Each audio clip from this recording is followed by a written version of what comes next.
Ani ng kaliwat kanang pambabatikos ang vlogger at social media influencer na si Donalyn Bartolome sa kanyang kamakailang vlog na may titulong I'm Adopted. Di umano ay nagpapataas lamang ito ng views, kumbaga pa-clickbait ang nasabing vlog o for the content lamang. Bilang pagdiriwang ng Father's Day ay naisipan ni Donalyn na gumawa ng Father's Day vlog para sa kanyang stepfather. Ang vlog na ito ay ini-upload noong June 16, 2024 sa kanyang YouTube channel. Sa naturang vlog, sinabi ng celebrity na mahalagang bahagi ng kanyang buhay ang tungkol sa kanyang tunay na pagkatao. Dito ay emosyonal na binanggit ni Donalyn kung gaano nito pinasasalamatan ang kanyang stepfather, kung saan ginampanan nito ang pagiging ama sa kanya simula pa noong bata siya.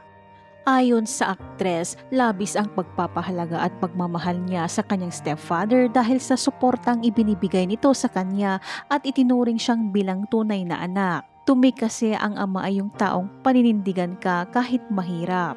Wala naman raw siyang sama ng loob sa kanyang tunay na ama na inaabutan-abutan rin niya ng tulong.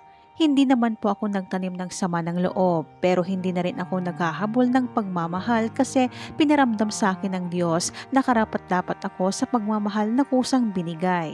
Hindi raw siya naging legally adopted ng stepdad niya dahil ayaw pirmahan ng tunay niyang ama ang papers. Paglalarawan niya sa kanyang stepfather, he took the step of being my father. Para kay Donalyn, isa siyang chosen o pinili na maging anak ng kanyang stepfather. Kinuwento rin ni Donalyn sa nasabing video ang dark moments na pinagdaanan nilang magkakapatid lalo na nang umalis ang kanilang ina para magtrabaho sa ibang bansa. Dad saved us from that life. Ganun pa man, tila hindi naman nagustuhan ng netizens ang ginawang title ni Donalyn sa vlog na Adopted.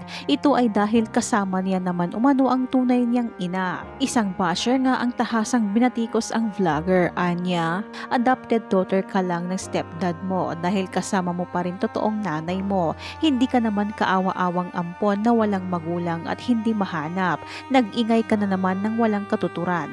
Pareho lang kayo ni na Rosmar at Rendon, mga basurang content creators. Hindi naman ito pinalampas ni Donalyn at kaagad na sinagot ang bumatiko sa kanya hinggil sa nasabing vlog.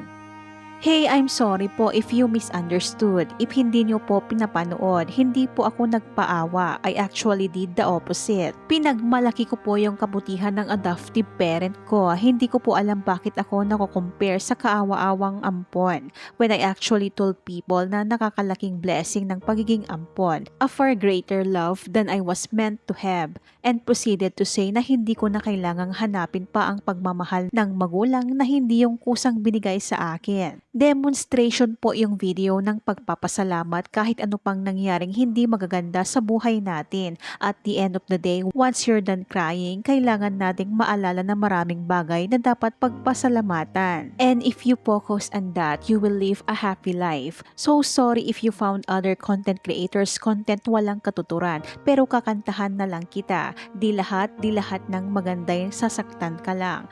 I hope you heal from whatever you're going through, resulting you to project and say something unkind to another human being. Pero lahat tayo nagkakamali, kaya naiintindihan kita. Don't worry din po, never ill intention ang mga nagawa kong mali sa buhay ko.